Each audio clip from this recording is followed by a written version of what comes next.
Assalamualaikum warahmatullahi wabarakatuh. Bersyukur kita kepada Allah dengan mengucapkan Alhamdulillahirabbil alamin. Mudah-mudahan di subuh hari ini kita termasuk orang yang dipilih Allah sebagai penerima pertolongannya. Diberikannya kita keinginan, diberikannya kita kekuatan, dan diberikannya pula kesempatan.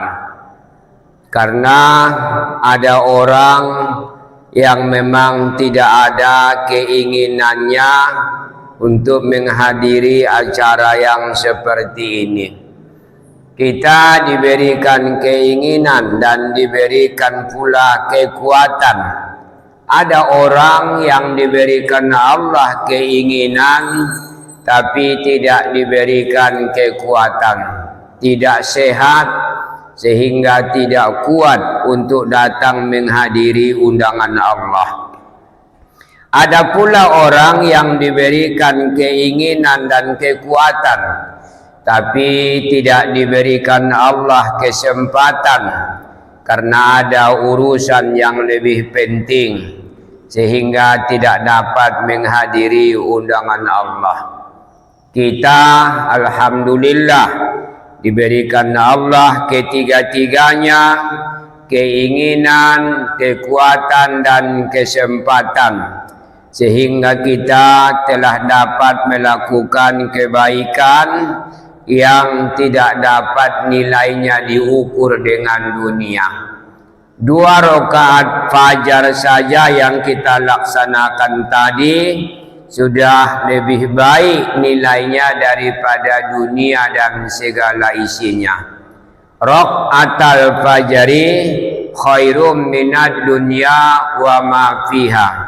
2 rakaat fajar yang kita kerjakan menjelang solat subuh tadi itu nilainya lebih bagus daripada harga dunia dan segala isinya disediakan Allah bagi kita di dalam sorga untuk kita dapatkan nanti setelah kita meninggal dunia. Jadi pantas orang-orang yang beriman dan beramal soleh tidak cemas menghadapi kematian karena dia menganggap mati itu adalah untuk pergi menerima atau untuk panen kebaikan yang pernah kita lakukan selama hidup di dunia. Kalau begitu, orang yang beriman, beramal soleh tidak takut mati, tetapi rindu kepada Allah dan rindu dia kepada balasan-balasan yang dijanjikan oleh Allah. Bersolawat kita kepada Rasulullah. Allahumma salli wa sallim ala Sayyidina Muhammad wa ala alihi wa sahbihi ajma'in. Beliau utusan Allah untuk membimbing kita di dalam menjalani kehidupan kita di dunia ini agar kita sesuaikan hidup kita dengan petunjuk Allah. Bapak-bapak, ibu-ibu, jamaah subuh yang dimuliakan Allah, pada subuh hari ini kita lanjutkan mempelajari hubungan ilmu dengan iman. Tadi malam sudah kita bahas sedikit bahwa dengan sebab ilmu kita menjadi orang yang beriman. Semakin mendalam pengetahuan kita tentang sesuatu, maka akan semakin kita cintai. Suatu amalan kalau kita paham, maka kita akan mencintai amalan tersebut. Suatu larangan apabila kita paham mudarat daripada larangan itu apabila dikerjakan, maka akan semakin kuat hati kita untuk meninggalkan larangan tersebut. Pada subuh hari ini kita bahas sedikit ilmu tentang khasiat daripada puasa atau faedah. Apa faedahnya berpuasa? Kalau hanya sekilas, kalau berpuasa berpahala. Kalau tidak berpuasa berdosa. Itu namanya sekilas. Seperti yang saya bayangkan tadi malam, kalau umpamanya kita ke ujung Gading, banyak orang yang lewat di ujung Gading, tapi dia tidak kenal ujung Gading. Kenapa? Karena dia hanya lewat di jalan raya dari Padang ke Air Bangis, tapi tidak tahu dia jalan-jalan di ujung Gading. Kenapa? Karena dia tidak menjalaninya. Pernah ke ujung Gading, sering lewat katanya, dari Air Bangis ke Padang, dari Air Bangis ke Bukit Tinggi, tapi dia tidak tahu simpang siur yang ada di ujung Gading. Begitu juga bapak-bapak, ibu-ibu, mengenai agama kita ini. Tidak cukup hanya sekedar kalau dikerjakan puasa ini berpahala, kalau tidak dikerjakan berdosa. Hendaknya ilmu kita lebih dari itu. Oleh karena itu kita kaji sedikit tentang faedah puasa, hubungannya dengan kesehatan yang kita bahas pada subuh hari ini. Di dalam tafsir Al-Maraghi, karangan Mustafa Al-Maraghi, seorang guru besar di perguruan tinggi Al-Azhar di Mesir, mengarang satu tafsir namanya Tafsir Al-Maraghi. Di situ disebutkan bahwa faedah puasa itu ada 6 macam yang disebutkannya. Di antaranya adalah yang berhubungan dengan kesehatan. Apa katanya dalam tafsir itu? Annahu yufnil mawaddar rasibata fil badan. Bahwa puasa yang diwajibkan 1 bulan dalam setahun itu akan menghabiskan materi-materi makanan yang menumpuk di dalam perut kita selama 11 bulan. 11 bulan kita makan pagi, belum selesai dikerjakan oleh mesin perut kita, makan lagi.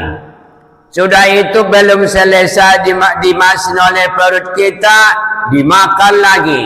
Ini mengakibatkan makanan akan menumpuk di dalam perut kita. Kalau menurut ilmu medis, 1 kali kita makan itu 8 jam diproses di dalam perut kita, baru selesai. Sementara kita makan kita jam 7, nanti jam 10 sarapan lagi.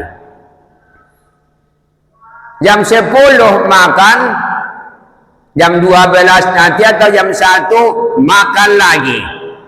Padahal kalau kita umpamanya makan jam 7, itu kalau 8 jam baru habis diproses dalam perut kita, 7 tambah 8, jam 15. Berarti jam 3 baru selesai diproses. Sementara makan kita jam 7, jam 10 sarapan lagi, makan lontong lagi, makan super mie lagi.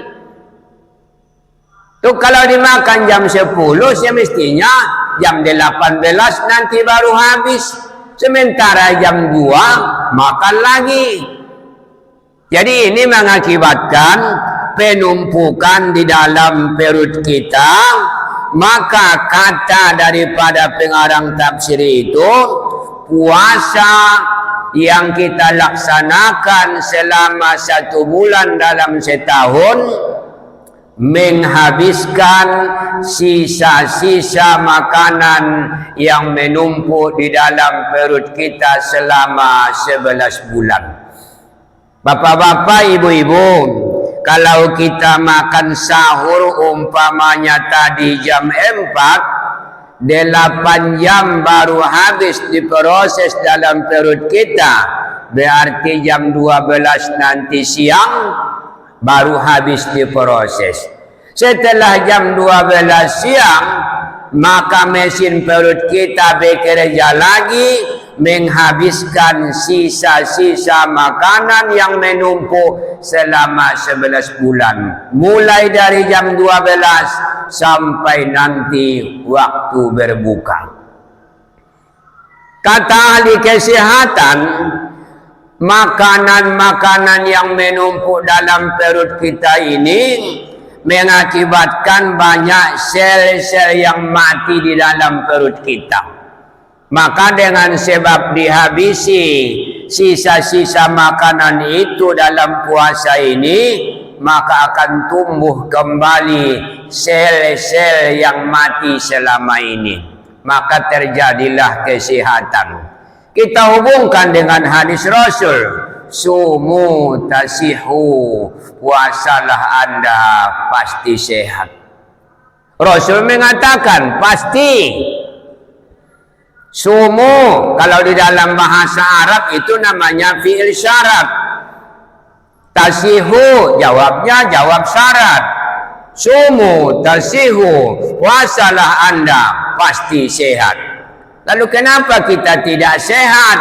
Banyak sekarang penyakit karena umat Islam banyak yang berpuasa pada zahirnya tapi tidak melaksanakan adab-adab berpuasa. Jadi ilmunya hanya sebatas tidak makan daripada waktu dari fajar sampai terbenam matahari. Hanya sampai di situ ilmunya. Tidak makan, tidak minum, tidak bergaul suami istri. Padahal di dalam puasa itu adab-adabnya pertama mengajari kita hendaknya laparlah sekali-sekali. Jangan kenyang terus. Puasa itu lapar. Berarti di hari yang lain juga kita disuruh lapar. Jangan kita takut sakit karena lapar. Tidak ada ilmunya mengatakan sakit kalau lapar. Yang sakit kalau kenyang. Karena itu kata Aisyah, kami tidak pernah makan kalau tidak karena lapar. Dan kalaupun kami makan tidak pernah kenyang. Nah, berarti kebiasaan kita ini tidak cocok dengan kepribadian atau kebiasaan Rasulullah. Kalau Rasulullah, kata Aisyah, tidak pernah kenyang. Kalaupun makan tidak pernah kenyang. Dan mereka itu makan lapar dulu. Kita belum lagi lapar, sudah makan. Dan kalau makan kenyang. Nah, di mana adab-adab puasa yang kita laksanakan? Pantas kita tidak sehat. Malaita mangan daun butong punil. Alah. Punil bisa dapat tambana. Asin da punil madung mangan padian na butong na itambah dope bakwan goreng gorengan dope tambana pamadek na ningya. Dari mana dapat kesehatan? Bapak-bapak, ibu-ibu. Jadi kita beramal, hendaknya amal kita ini kita hayati, tidak hanya sekedar kulit-kulitnya, tidak sekilas. Nah, oleh karena itu belajar kita, sholat kita pelajari apa khasiat sholat, bagaimana solat ini supaya berkhasiat kepada kita, supaya bisa membentuk kepribadian. Kalau puasa, bagaimana supaya membentuk kesehatan. Ini sekarang penyakit banyak yang tidak ada di zaman dahulu. Kenapa demikian? Karena kita semakin lama tidak ada pantang. Malah tobang-tobang na yolo bahat dope pantang. On pantang. Mangan lahu-lahu ndatola pantang. Mangan jonjong ndatola pantang. Sekarang anak sekolah, sudah anak sekolah ini, makan, berjalan, beli mie di kedai, sudah itu dari kedai sampai ke lokal, itu diangsurnya itu. Makan berjalan, makan lagi, sehingga sampai ke lokal sudah hampir habis mie yang dibelinya di kedai. Makan sambil berjalan, tidak ada adab. Padahal kata Rasul, duduklah kamu kalau makan, duduklah kamu kalau minum. Rupanya ada hubungannya dengan kesehatan. Bapak-bapak, ibu-ibu, apa hubungannya? Kalau kita minum sambil berdiri, itu saringan yang ada di dalam perut kita tidak berfungsi. Akan masuk semuanya dengan kotoran-kotoran air. Kalau kita duduk, minum, saringan itu berfungsi. Jadi sehat. Makanan juga demikian. Orang tua-tua dulu mengatakan, jangan berbaring setelah makan. Ulangi bagulung, dung mangan, pantang. Oh, narion narong pantang. Paladung marnyai, baru ke rumah sakit, baru idokon dokteri, baru pantang. Jadi yakinan demalah di dokter pada di Rasulullah, pada hal perjualan di dokon Rasul pada dokteri. Memang cocok dengan dokon dokteri sesuai dohot aturan Islam. Tapi patuhan tu dokter pada tu Rasul. Bapak-bapak, ibu-ibu, jamaah sekalian, kalau menurut waktu sudah 20 menit barangkali sudah cukup. Mudah-mudahan bisa kita pahami. Yang paling penting yang ingin saya tekankan, jangan mudah merasa puas dengan ilmu yang kita miliki. Dalami terus apa faedah satu-satu amalan supaya kita tambah semangat mengamalkannya, dan dalami terus apa mudarat satu-satu larangan kalau dikerjakan supaya kita tambah semangat menjauhinya. Ini yang dikatakan dengan ilmu menegakkan iman. Al-ilmu imadul iman. Ilmu adalah tiang iman. Kalau iman yang tidak didasari ilmu, maka imannya itu rapuh. Bagaikan bangunan yang tidak pakai tiang. Coba bangunan yang seperti ini jangan buat tiangnya. Susun saja batu batai. Dohot simini. Rosotik gompo. Hancur men. Tarsoni ma bandinganna. Iman yang tidak didasari ilmu. Tarsongon taklid. Iman taklid. Puaso ning tobang-tobang puaso sendiri na puasoi, nda mangan nda minum lah puaso, nda mengerti hakikat ni puasoi. Jadi hendaknya adab-adab yang disuruh dalam berpuasa ini, habis pun nanti puasa adab-adabnya itu tetap dijaga, insya Allah sehat. Rasul tidak pernah berbohong. Dia mengatakan sumu tasihu, puasalah anda pasti sehat. Paling dah sehat jo ban puasa ni baik dia sebetul. Sama deh, madu lebah itu obat segala penyakit. Pala iminum madu lebah indah menyehatkan tuiba adong dena salah. Jadi Rasul tidak pernah bohong. Mudah-mudahan dengan bertambah pengetahuan kita akan bertambah cinta kita kepada agama kita ini, bertambah cinta akan menambah kualitas ibadah kita. Karena ibadah yang dicintai akan menambah kualitas amal. Demikian saja, mohon maaf dan terima kasih. Subhanakallahumma wa bihamdika asyhadu an la ilaha illa anta astaghfiruka wa atubu ilaik walhamdulillahi rabbil alamin. Assalamualaikum warahmatullahi wabarakatuh.